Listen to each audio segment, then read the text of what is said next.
told it's okay if Jannik's all right. Okay. Yeah, no worries. Thank you.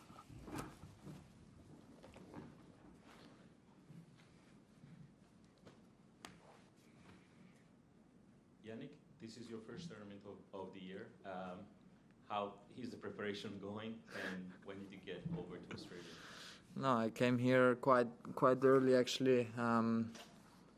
Was here the 1 week more or less. So we came here quite early to prepare. It's a good time of the year, you know. Here it's summer. Back home there is very cold. Even though if I like it, but it's good to be here. I had the chance to play a couple of matches in Kooyong, and hopefully I'm prepared. At the moment, every day is getting a little bit better, the feeling with the court, and yeah, Sunday I kick off. So let's see how it goes. Questions, please. Introduce yourself. Hi, Jannik. I just want to ask you about your decision not to play a competitive warm-up event. Daniel was in here earlier saying he'd obviously made the same decision and said he felt like it was a bit of a risk, but it was something he wanted to try to see if it worked. What was behind the decision for you? No, for me, it's last year. Well, I finished quite late. I played also Davis Cup, and I had only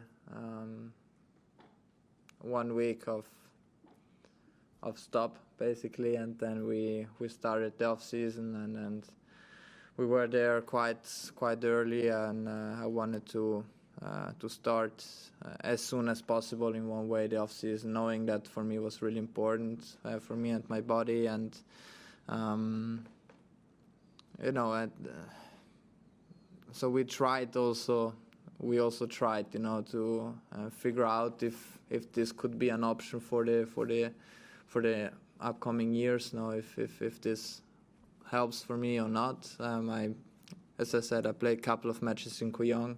They're not official matches, obviously, but you get this match feeling a little bit. And so let's see. I mean, we will have all the answers on Sunday, and then we'll see how it goes. But I feel quite confident to be ready for some good tennis. Your partnership with your coaches seems to be a really good one, especially Darren Cahill having such a history of with great players and making them good. What is it exactly about him, do you think, that makes him a good coach? There are many things, to be honest, but we were just talking yesterday in dinner about this. It's you talk a lot about the progress you have to make, and it's important also the destination.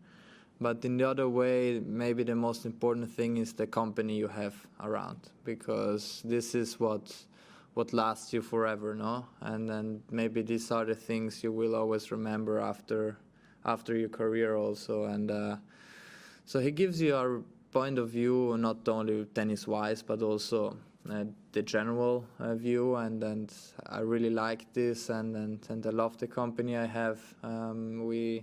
We have a lot of fun. If we would live 24/7 in a house all together, we could live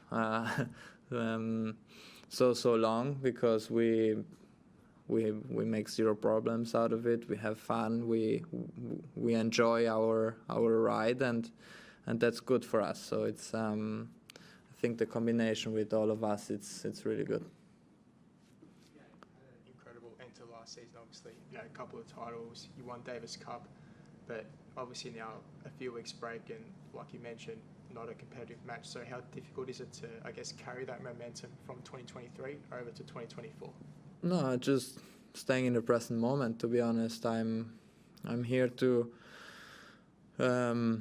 play, or at least to try to play some good tennis. Obviously, it's tough to say how the season will go, but at the end of the year, I played really good. I have still the confidence inside me, for sure, but in the other way, every season is different, every tournament is different, and honestly, I'm I missed being a little bit out of competition in the last 1.5 to 2 months or so, or maybe less.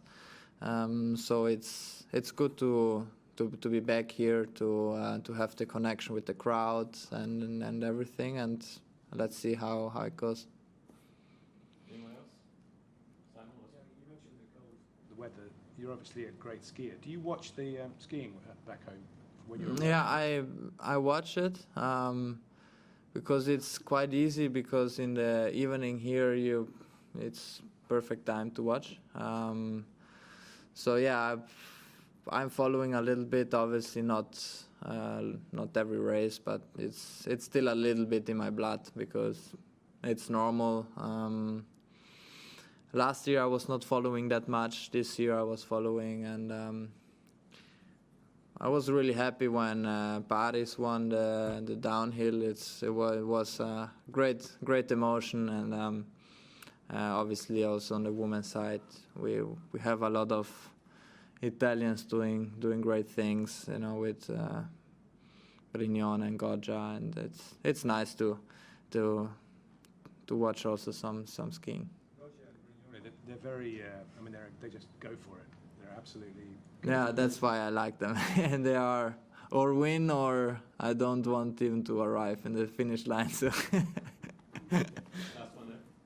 Last year, you managed to beat a lot of top players. Djokovic a couple of times, even Medvedev, I think 3 times in a row. But before that, you couldn't beat him. So I guess mentally, has that sort of improved somewhat? And how do you see yourself against the top players now in that mindset?